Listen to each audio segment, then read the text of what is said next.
Good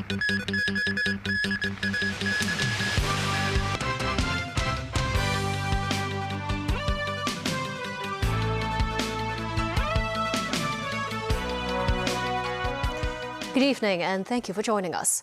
One of the top leaders of global technology in Hong Kong today. Jensen Huang, the founder and CEO of chipmaker Nvidia, is in town to receive an honorary doctorate degree from the Hong Kong University of Science and Technology. Nvidia boasts a dominant position in the AI chip industry, commanding an estimated 85% of market share. Upon receiving the degree, Huang proclaimed the dawn of the AI era. He also said despite changes in the political climate, he believes global tech cooperation will carry on.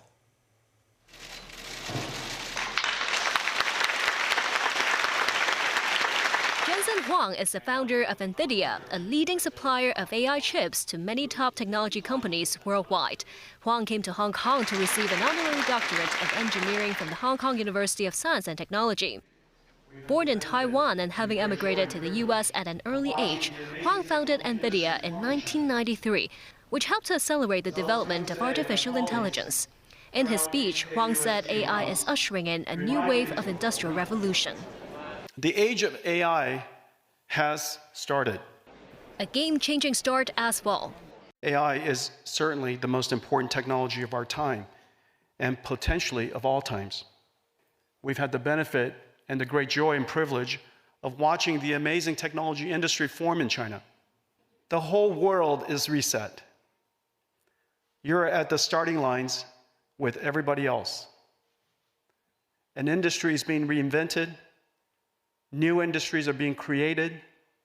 You now have the instruments necessary to advance science in so many different fields.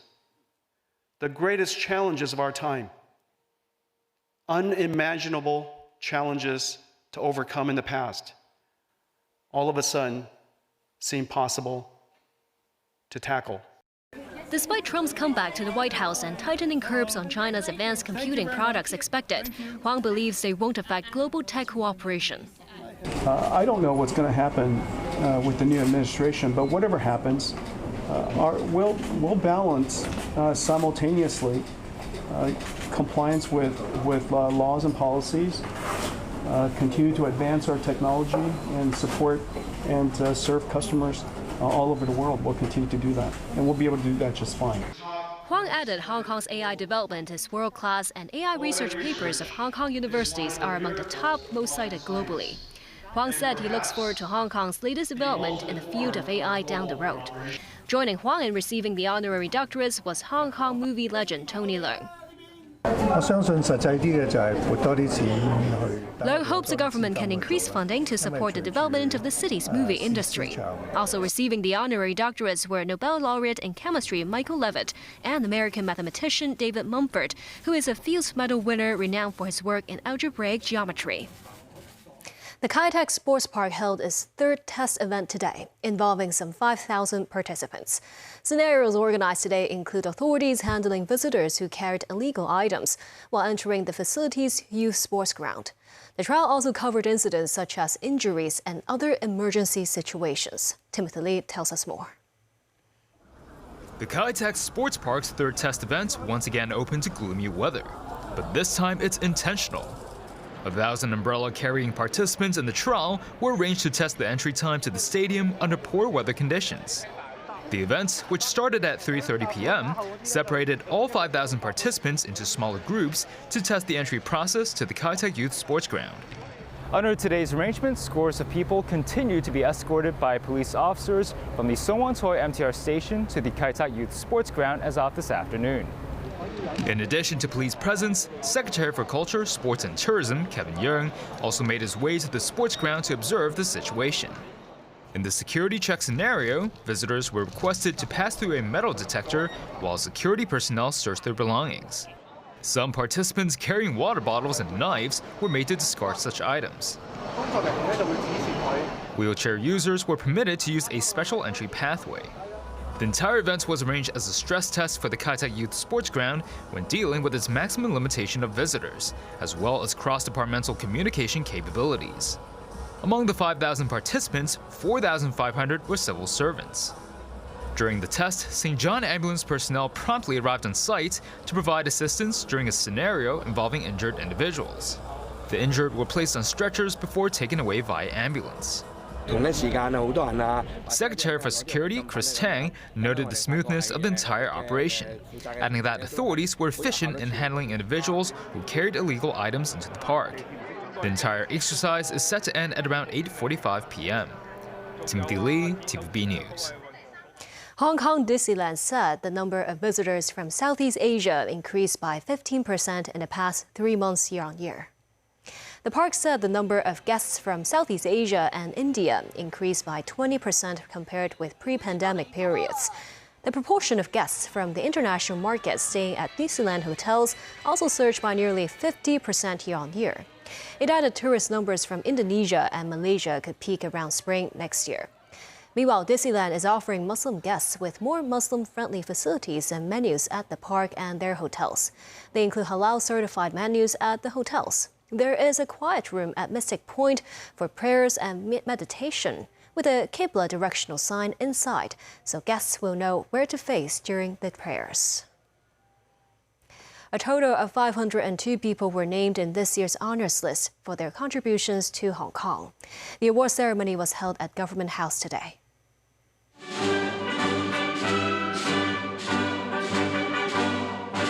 The honors were presented at Government House by Chief Executive John Lee on Saturday. Grand Bohemia Medal. 5 people received the Grand Bohemia Medal, the top honor including lawmaker Martin Liao, who's also a non-official member of the Executive Council and serves as a LegCo convener. The government commended him for facilitating the passage of major bills, including the Safeguarding National Security Bill. Another recipient, veteran political commentator Professor Lau Siu-kai, was recognized by the government for his dedication to promoting public policy research and strengthening the implementation of the one country, two systems principle. Professor Lee Chak-fan, an expert in geotechnical engineering and water conservancy, was praised for his roles in key national projects. Also receiving the top accolade were Peter Lee, chairman and managing director of Henderson Land, and Fujian community leader Lam Shu-chit. Gold Bohemia Star. 12 people were awarded the Gold Bohemia Star. They include lawmaker Priscilla Leung and Sino Group chairman Robert Ng. There are also 24 recipients of the Silver Bohemia Star. They include seasoned journalist Lo Wing-hung. Veteran actor Bowie Wu-fong was among the 40 Bronze Bohemia Star recipients. The 92-year-old was commended for being respected and loved by the industry and his commitment to promoting elderly care. Superstar Andy Lau was awarded the Silver Bohemia Star but was not present at the ceremony. Medal for Bravery, Silver. In April this year, Vincent So Yut Leung died saving a girl who fell into the sea in Apley Chau.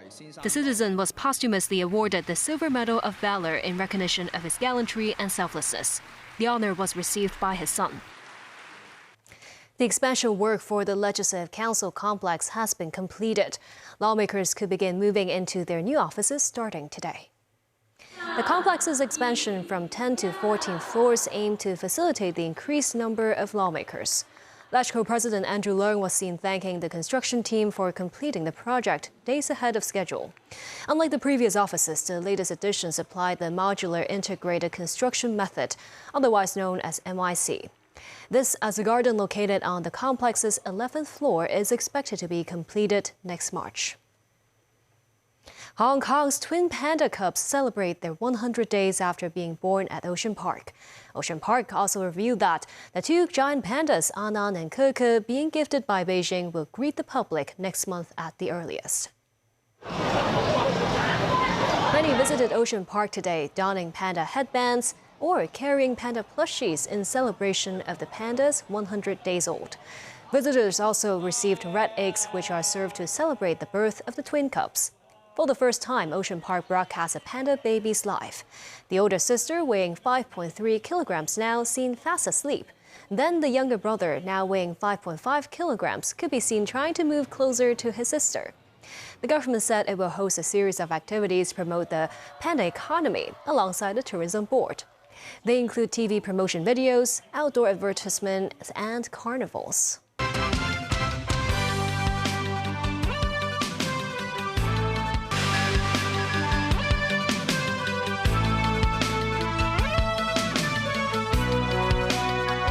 The shift in U.S. politics was clear as President Biden held a dinner to thank those who have helped him during his tenure, while Donald Trump continues to pick the people that will run the next administration. Scott Bessent will be Treasury Secretary. David Garrett reports. Outgoing US President Joe Biden hosting a dinner a week before Thanksgiving. Jill and I are hosting this dinner tonight for a very simple reason. Say thank you. Thank you to so many dear friends. A night for donors and supporters where Biden said despite the Democrats losing the election, his reign had not been in vain.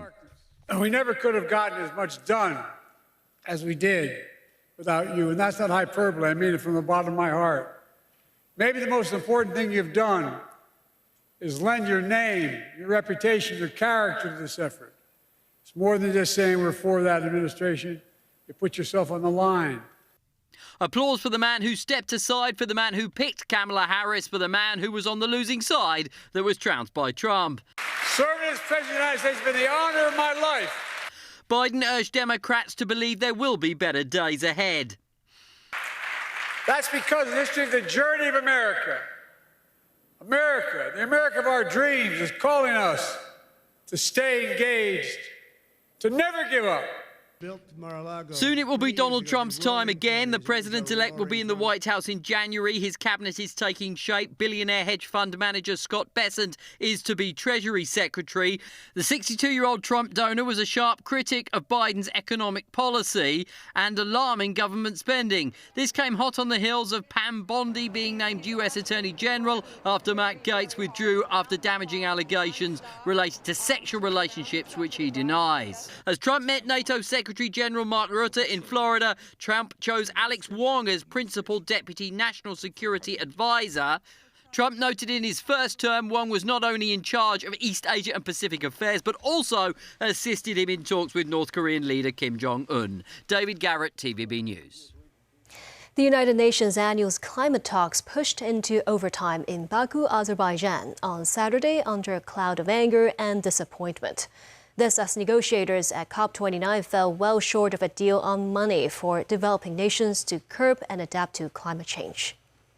A draft of the final agreement on Friday pledged $250 billion annually by 2035, more than double the previous goal of $100 billion set 15 years ago. It's so far short of the annual $1 trillion plus that experts say is needed. Negotiators from the European Union, the United States, and other nations try to thrash out a new version of the deal.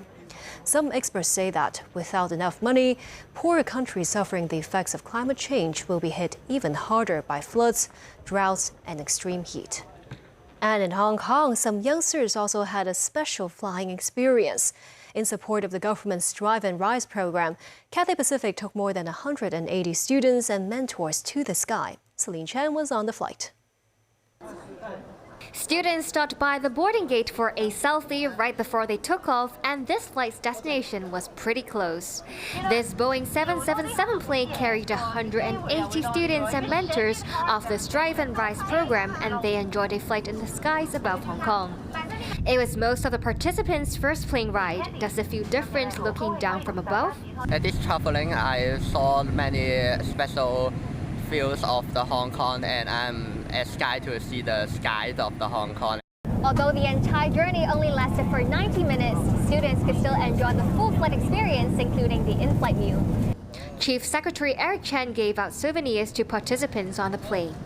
The Chief Secretary called on more mentors to join the program, hoping to create a better future for the city's teenagers. Celine Chan, TVB News. And that's the news. Thank you for watching.